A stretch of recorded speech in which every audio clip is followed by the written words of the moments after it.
Marriage can be so tough, especially when we are in a marriage where we don't know what are our roles in our times. What are our roles in our times? What are our balanced roles? Not only to perfect ourselves, but to actually have a perfect marriage, if there is such. So I'm here to share with you some amazing insights on how to understand our roles in marriage, how to have balanced roles, and reach perfection in your marriage. My name is Leah Abramov, certified life coach and educator. Thank you so much for being part of Being and Becoming, celebrating who you are as you become so much more through the priceless wisdom of the Holy Torah. Stay tuned for more.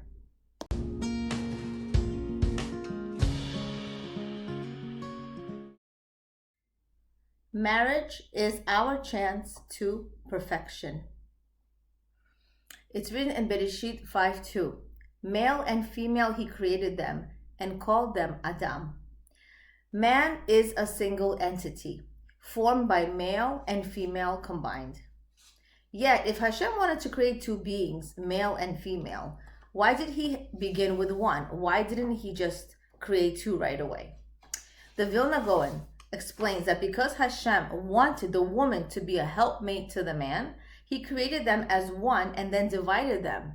Only if the woman is part of her mate will she be able to truly help him. So in this way, a woman can actually reach perfection in her marriage by being a helpmate to her husband. Oftentimes, when we don't understand our roles, when we're not the wife that we are meant to be, we actually can turn our marriages completely upside down, God forbid, because we just simply don't have the right tools and just the right foundation of what marriage really is. So we as women are created to help our husbands reach their perfection as well.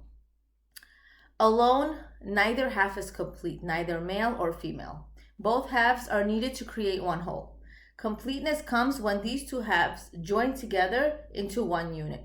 Obviously, this is also physically joining into one unit, exactly the way we're created to be. They were created as one unit, and they can actually reach high spiritual perfection and high levels as well when they are intimate physically.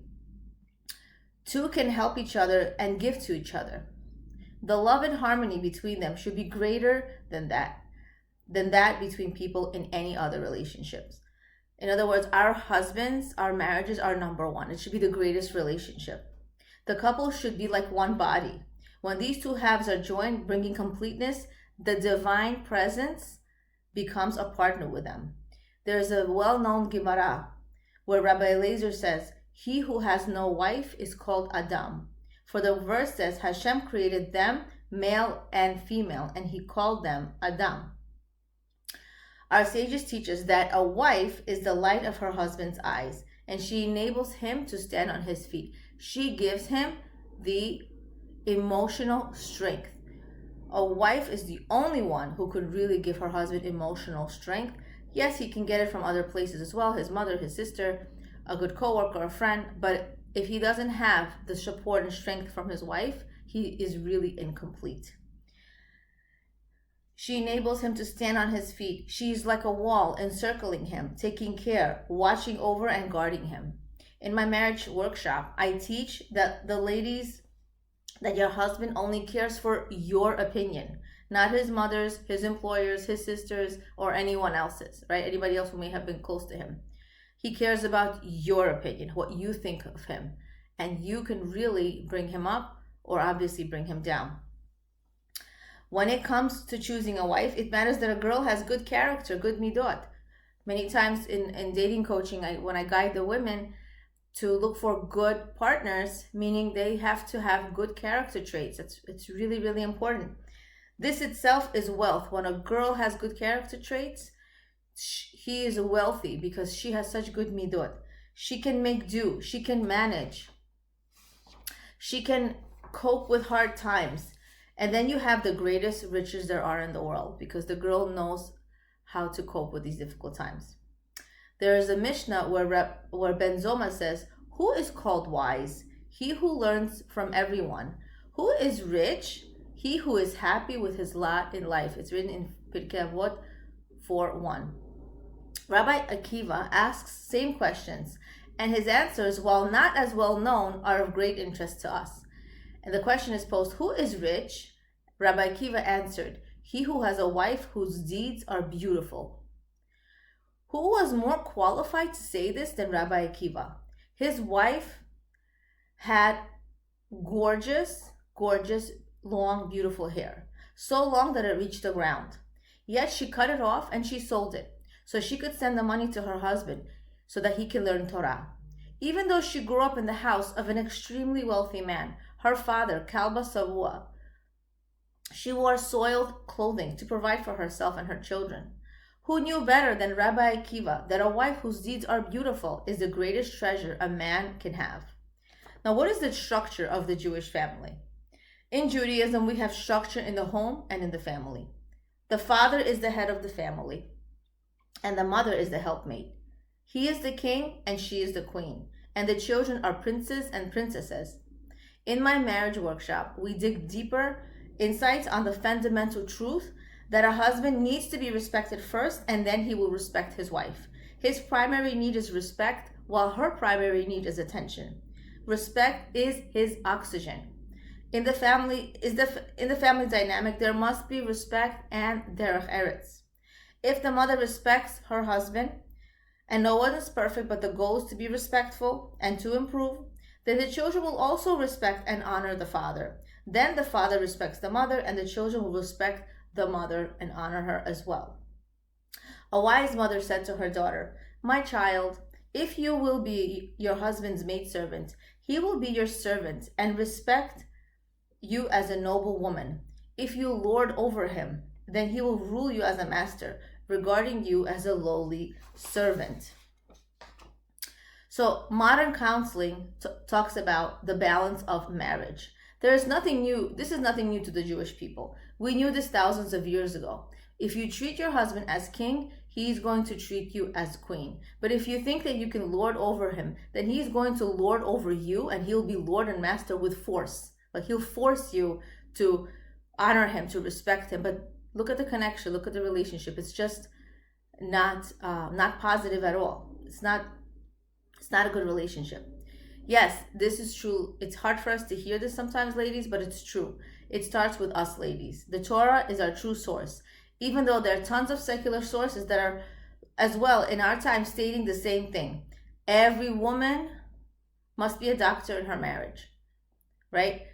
She must keep her finger on its pulse to see if she's keeping balance. Is she being respectful? If you sense friction, if there is a lack of understanding, it is a sign that something is wrong. And the answer is simple, ladies. It's really simple. Just apologize. Apologize and work on creating a smoother relationship. We all make mistakes. Marriage is always ongoing. There's different phases and stages. And yes, your marriage is new every day. So something will come up. There will be sometimes tension, and that's okay. Sometimes it is our tone, our body language, what we say or how we treat our husband that he sees as disrespectful. Remember, some men are so extremely sensitive to any form of disrespect, while others may demand it on a lesser spectrum, but they still need to be respected. This is their oxygen.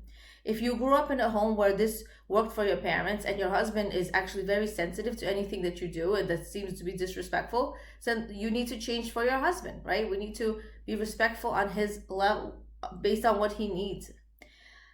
So he has an enhanced sense of respect and he needs that in your actions, in your speech, and in your deeds. You know, sometimes apologizing is hard, but if a wife chooses to be stubborn, even though she may be the right one, a wise woman chooses to be happy and keep peace than to be right. So you want to be right or you want to be smart. The smart one just apologizes even though she knows she's not wrong, just to keep the peace. And this will give a new window into the relationship. Tension creates friction, and a vicious cycle of tension, fights, and a lack of shalom bayit. It's going to promote less peace in the home. But if you keep the balance, always respecting your husband, always honoring and treating him as king, as if you were his subject, he would treat you like a queen. This may be difficult for us to swallow or to even listen to, but this is the truth. You can go around it so many times in so many different ways, but this is the truth. The truth is, if there's no respect towards a spouse, what else do we expect from our husbands? It's really important that we target that.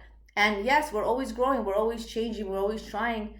Try again, apologize, make a new start, and make a fruitful marriage. Recreate your marriage, start again, keep it positive, keep it going.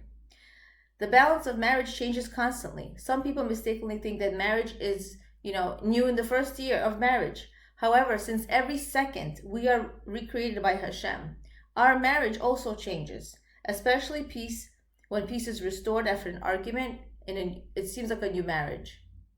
Each new child will also bring change into the balance of marriage slightly. If a woman is not smart, then she constantly puts her children first and shuts her husband out.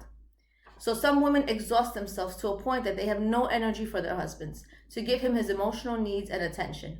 It is up to you to do your best to recreate that balance, to widen the circle, not to push your husband away by always busying yourself with the children and that are actually part of each of you.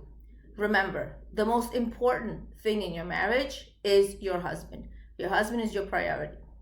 We want to respect our husbands and never intentionally hurt them. We want to be givers and not takers. In Judaism, we define love as giving. The more you give, the more you love. When you give to another person, you are actually giving a part of yourself. You are actually investing yourself in the other person. The Hebrew word for love, ahava, has the numerical value of 13, as does the word echad, which means one. Ahava and echad both equal 26, which is the gematria of Hashem's name. If there is such togetherness, such communication, such oneness, then the divine presence, the Shekhinah, is in our home. That's the meaning of love. So not like in the secular world, which has us believe that love is how much I want the person externally, their body, their status, their rank, their money, how attracted I am to that. But that's not love, right? In the secular world, we see, the movies also promote this, the commercials. I need someone to make me happy. No, that's not why we get married, because it's like a package deal. We're signing up to a package deal depending on how much the person will do for us. No, we're going all in and we're making the best out of our marriage. Yes, we want to marry the right person, but this is not the video for that. However, the point is to remember that peace, to be present in the home, starts with respect. Remember, respect is action. Respect is not, okay, so we don't have issues, so I respect my husband. No. What am I doing? Am I greeting him at the door? I do this in my marriage workshop. I give so many ideas on what does respect mean? What does it look like? But some ideas. Am I greeting him at the door? Am I smiling at him? Right? Am I knocking before I come in? Showing him the respect. So shalom comes from the word shalem, which means complete. When you have peace between husband and wife, your life is complete. You can handle any challenge with strength and happiness. The kids may be difficult. There may be financial stresses. There may be a challenging schedule, difficult jobs. But when there's peace between husband and wife, you can handle any challenge. Many women may be confused, making their children their number one or their parents their number one. They are mistaken.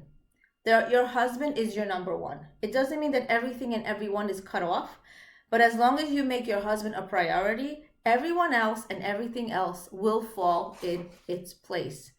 I hope these ideas were helpful. Just wrapping it up, it's important that the balance of marriage is kept, knowing our roles, not comparing, going all in. Number one is respect, and respect is action. Appreciating the insights of Rabbi Esther Greenberg in her book, Woman to Woman, Leah Abramov, Being and Becoming, awakening awareness of your greatness and potential.